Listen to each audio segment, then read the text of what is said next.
Мамлекеттик символдар.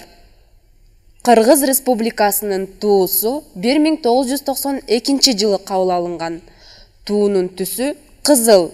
Ата-бабаларыбыздын алып жүргөн түсү.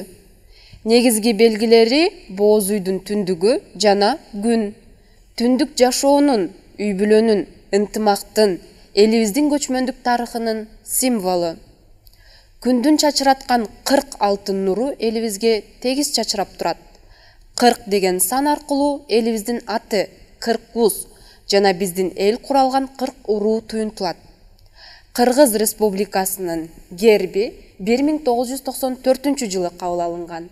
Гербтин ортосунда канатын жайган ак шумкар бар.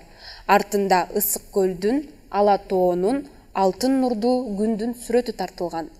Эки капталында пахта менен буудайдын сүрөтү бар. Үстү жагында Кыргыз, төмөн жагында Республикасы деп жазылган. Ак шумкар Манас Баатырдын шумкары. Ысык көлүбүз жана Ала тообуз Кыргызстандын символдору. Ошондуктан алар гербке символ катары киргизилген.